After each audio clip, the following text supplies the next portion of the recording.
Tonight, we report on the cause of a crash that killed an 8-year-old freighter boy and how 14,000 acres of land could be switched to surface water for irrigation. What's happening in sports, Bob? Big Bend baseball snapped a 4-game skid. Stay tuned to find out how and who they play next. Here's a peek at our Weather Center forecast. Hi everyone, a pretty calm night is expected for us overnight. However, will we experience some showers this week? More details coming up soon. I'm Alan Troop, and we have all this and much more on iFIBER 1 News. From the iFIBER 1 HD studio here in the heart of the Columbia Basin, this is iFIBER 1 News. Your #1 source for local news, sports headlines, and our very own Weather Center forecast covering the entire Columbia Basin. This is iFIBER 1 News, and it starts now.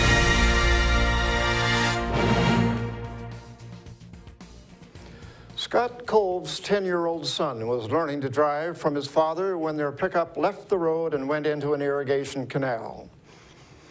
The Grant County Sheriff's Office released additional information regarding the fatal crash near Summer Falls Dam near Coulee City on March 30th. A father and son's fishing trip turned tragic as the truck plunged into a fast-moving flow of water roughly 30 feet deep. According to the Sheriff's Office, Scott Colves was in the passenger seat and tried to stop the crash by grabbing the steering wheel. The 45-year-old Ephrata man and his 3 sons were able to escape the pickup truck. His 8-year-old son, Corey Colves, was pulled from the water and taken to Samaritan Hospital, where he later died. Authorities have not located the 45-year-old Ephrata father's body and presume he died in the water. About 14,000 acres of farmland may get water from the Columbia Basin Project as early as 2015. Reporter Cameron Probert has the story.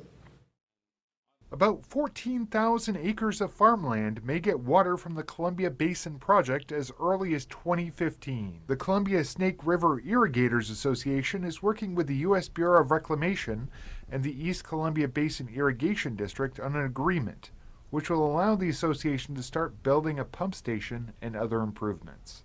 The pump will take water from the canal and provide it to a group of farmers north and east of Moses Lake. The association presented the plan to a crowd of farmers, lenders, and District 13 and District 9 state legislators Friday. The surface water is intended to replace well water from the Odessa sub-area aquifer presently used for irrigation.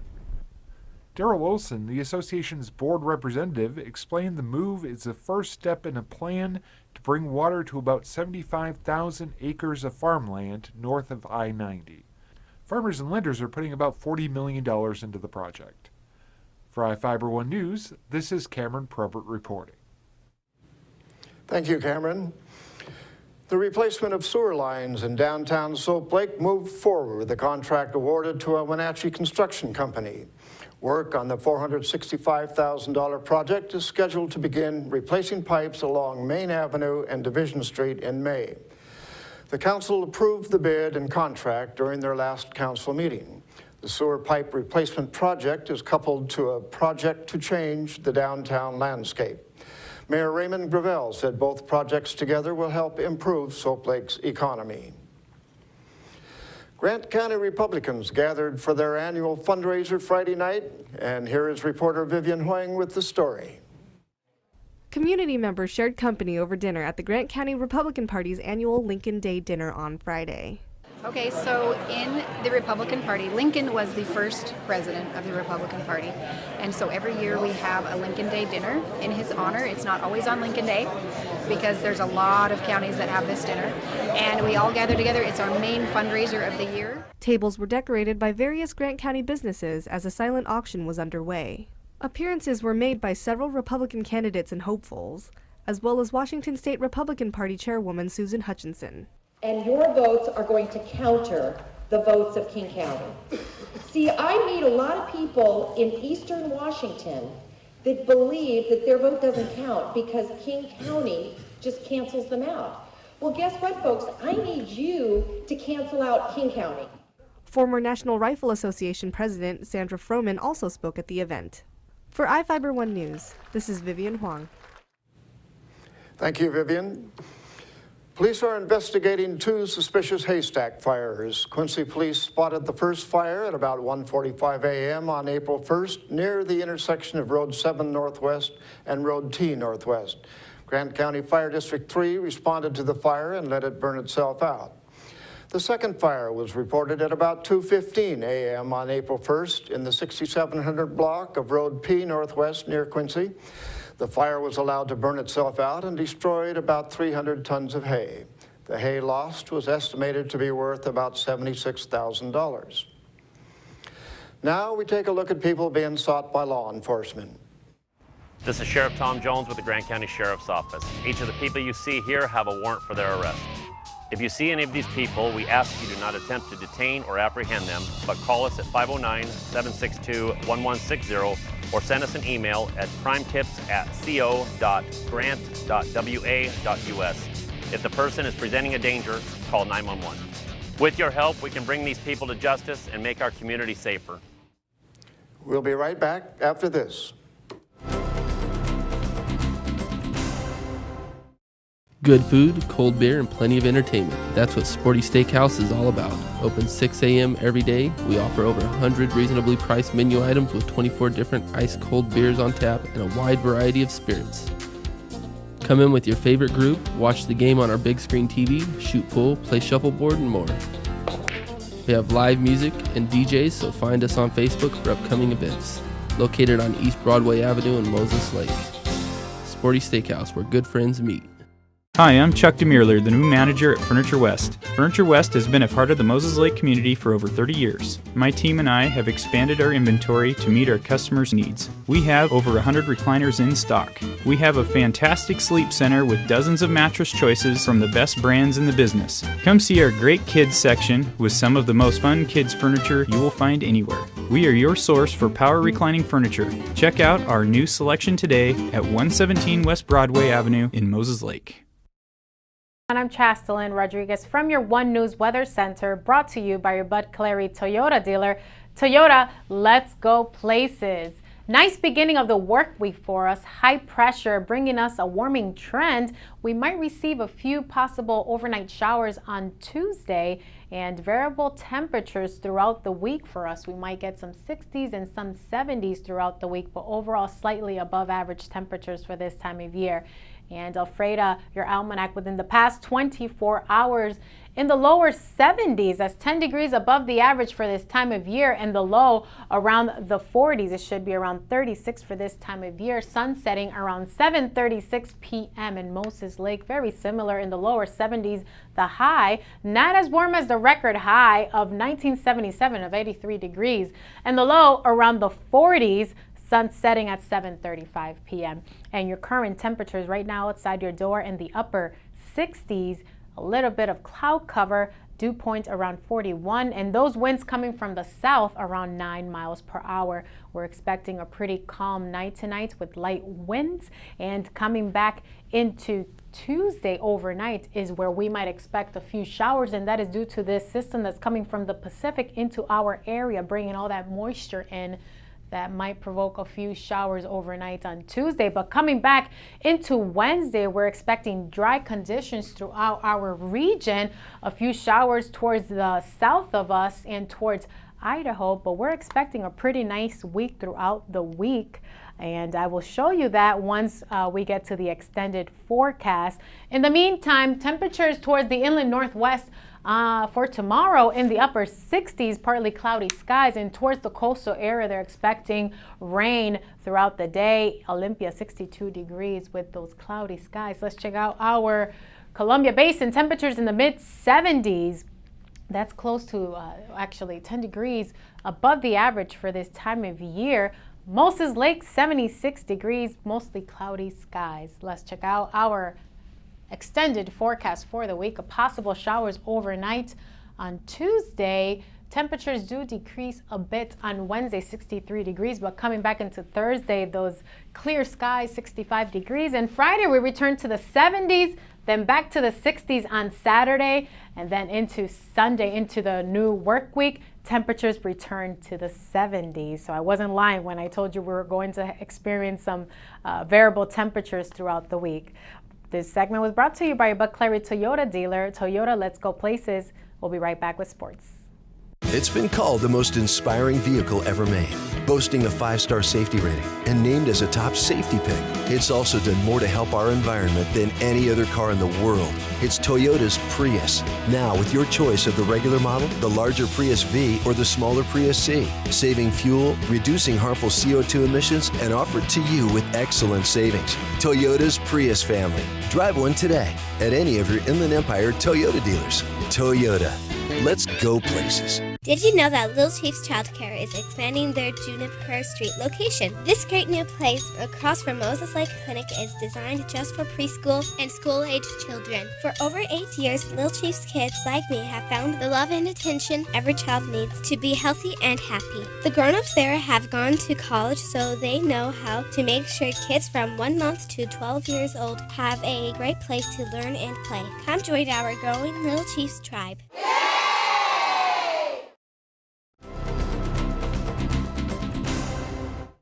Welcome back. I'm Bob Kirkpatrick with today's sports. Big Bend baseball split a home doubleheader with Spokane Saturday. The Vikings snapped a 4-game losing streak with a 7-6 win over the Bigfoot in Game 1 of the Twin Bill. Big Bend took a 6-3 lead into the top of the 9th and looked to be on the verge of a relatively easy win. But Jordan McCowan went yard with a 3-run dinger over the left field fence with no outs to tie the game 6-6. Coach Pete Doman brought in Rain Letkeman in relief of Patrick O'Sullivan, who shut down 3 of the 4 Bigfoot he faced to end the inning. Adam Munoz grounded out to lead off the bottom of the 9th for Big Bend. Brett Fredrickson doubled and moved to third on a bunt by Mitch Darlington, and then advanced home with the game-winning run when the throw by Spokane's pitcher bounced past the first baseman. Big Bend out-hit the Bigfoot 11-9 in Game 2, but gave up 3 runs late to drop the contest 6-5. Darlington, Dylan Signorelli, John Daly, and Wade Ryan homered in the game for the Vikings, who fall to 2-7 in the NWAC East Region Conference with the loss. Big Bend hosts Columbia Basin College Wednesday. The Ephrata Tigers evened their league record at 3-3 in the Central Washington Athletic Conference with a sweep over Othello at home Saturday. Ephrata jumped out to a 2-0 lead after 3 innings of play in Game 1 of the doubleheader. The Huskies' bats came alive in the top of the 4th with Othello exploding for 5 runs off 6 hits to go up 5-2. The Tigers responded with 3 runs in the bottom of the 5th inning to knot things up 5-5. Ephrata held Othello at bay in the 6th and 7th innings. Chandler Gribble's 2-out RBI single to left field in the bottom of the 7th gave the Tigers the 6-5 come-from-behind win. Ephrata took the second game of the doubleheader 4-1. The Huskies' lone run came in the top of the 1st inning. The Tigers tied it in the bottom of the 2nd and added 3 runs in the bottom of the 3rd to complete the sweep. Big Bend softball has hit a bump in the road with 2 more losses on the diamond. The Lady Vikings losing streak has reached 5 games with dual losses to Walla Walla at home Saturday. The Wolves dominated both contests, taking the first 9-1 and the second 12-0. Big Bend couldn't get anything going in either game as the pitching staff gave up 18 hits on the day. The Lady Vikings bats were relatively silent as Big Bend combined for only 7 hits. Hannah DeBaw's 12-0 no-hit shutout win was the highlight of the afternoon. Big Bend at 1-11 is tied with Blue Mountain College for last place in the NWAC East Region standings. The Lady Vikings are back on the diamond at 2 p.m. Tuesday for a twin bill at home with Spokane. Quincy baseball split a non-league doubleheader at Warden Saturday. The Cougars, Jerry Reyes and Luis Reyes, each hit 2-run home runs to lead Warden to a 9-8 win in the first game. The Jacks ran circles around the Cougars in the second game 14-4 to come away with the win. Quincy gets back to Caribou Trail League action Tuesday at Cashmere. Warden hosts a 1A SCAC doubleheader with Chewelah. The Wenatchee Wild dropped Game 3 of the North American Hockey League's best-of-5 Midwest Division Playoff Series 4-0 to the Minnesota Wilderness on the road Sunday. Wenatchee has a 2-1 lead over Minnesota as the series shifts to the Town Toyota Center for Game 4 and 5 if necessary Friday and Saturday. The puck drops at 7:05 for both games. Well, that's it for sports. We'll be right back after this.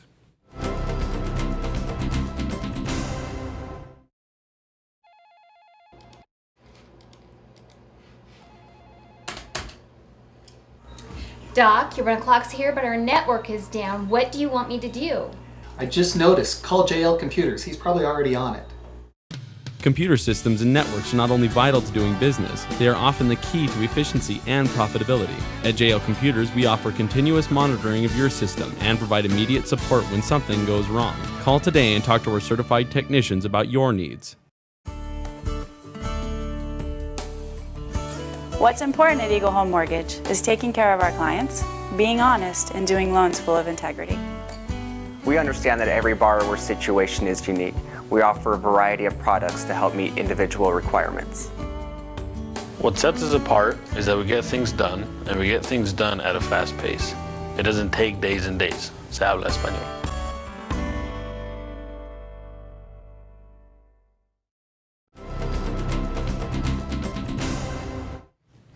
Our spotlight story tonight is about Ephrata's 1161st Transportation Company opening their doors to visit with the community. Reporter Vivian Huang has the story. Citizens and soldiers had the opportunity to meet during the 1161st Transportation Company's first open house on Saturday. Right, well, the biggest challenge we ran into was we had normal training going on this weekend that we do once a month with the National Guard. And on top of that, we had to coordinate bringing in, advertising that this was going on, and then have soldiers available to show people around and what the equipment is doing that we have available and what it does do.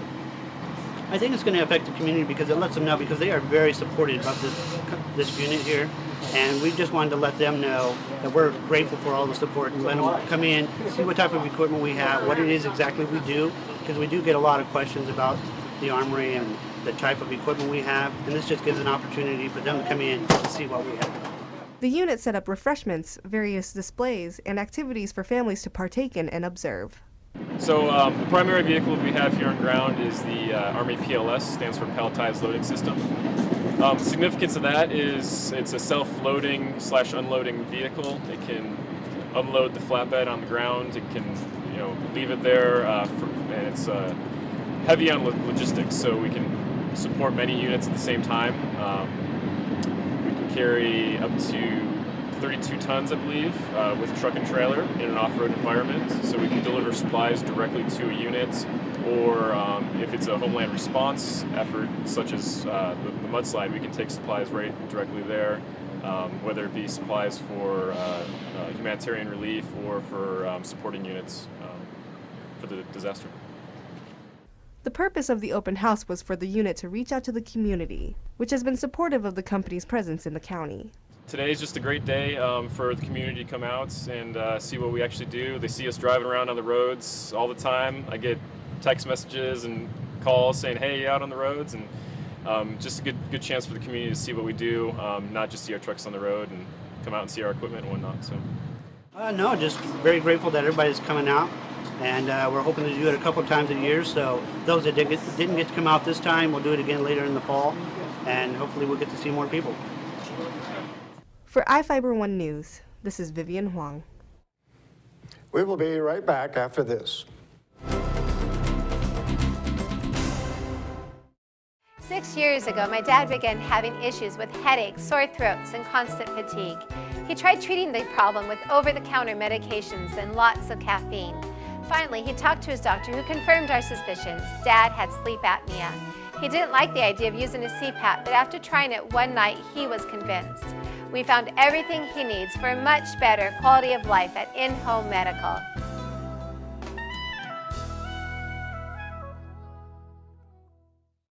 Let's go back to where better ingredients, better pizza first began. Road trip.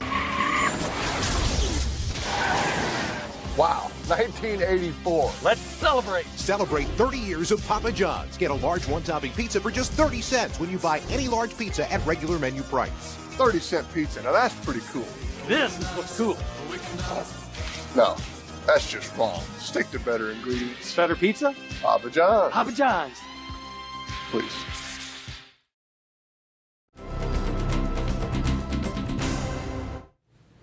In Northwest news, a man has been arrested and charged with unlawful imprisonment after police say he tried to abduct a young girl who lives in his neighborhood.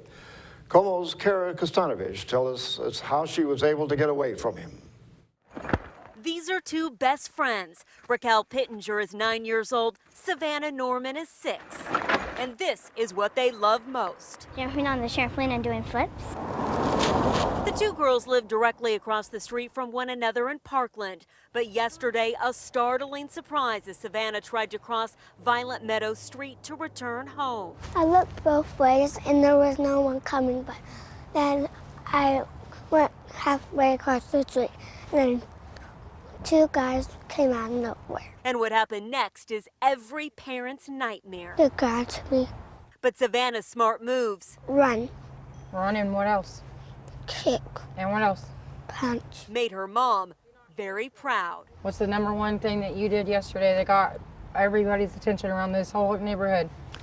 I kicked him. Stranger danger this 6-year-old knows well. 'Cause Mommy teaches me.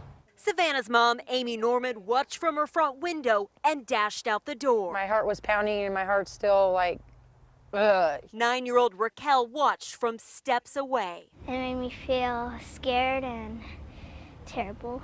A dangerous situation They grabbed me. derailed by a smart little girl Very proud. And I screamed loud. There you go. Loud. who remembered the right thing to do. I'm bearing with it as normal because I know what happened yesterday was very scary for all of us. And that's going to do it for us here at iFIBER 1 News. We want to thank you for watching, and we'll see you again tomorrow.